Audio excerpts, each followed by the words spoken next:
All right, so I decided to work with a nonprofit organization known as Holland Avenue Baptist Church. I specifically worked with their preschool program. Within this reflection, I'll be discussing the company's expectations, how I met said expectations, and what I would change if I could revise my documents.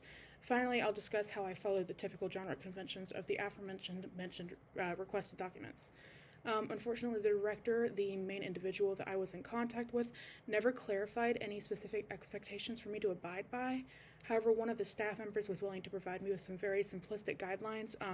For example, she told me to keep it family friendly, to choose a pleasant color scheme, and to incorporate their logo. Of course, all of those guidelines were implied from the beginning, but the staff member who told me these things knows me personally and probably thought it would be a good idea to tell me such things anyway.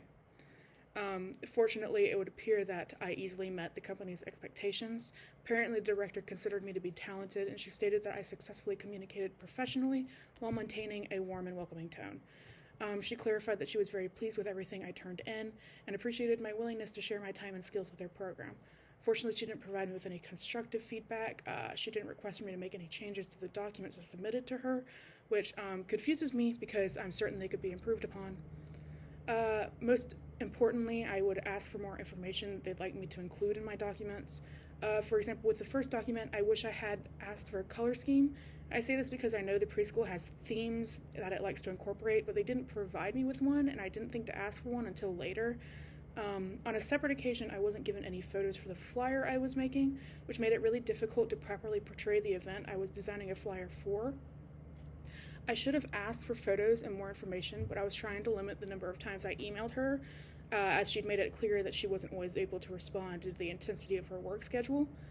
Something else I'd like to change is the speed at which I'm able to return their documents to them. Since I had to wait to get approval, my first document was submitted slightly later than the preferred date. To rectify that, I'd likely need to submit my documents further in advance, as it wouldn't be fair to expect my supervisor to check mine sooner than planned. Both of the documents requested of me were flyers, so I'll be discussing how each meets the expected genre conventions. The company and the title of the events were both in a larger font than everything else on the document. The logo of the company was included on the flyers towards the top of the document, and any necessary contact information was included on the flyers towards the bottom of the document. The flyers were colorful and eye-catching.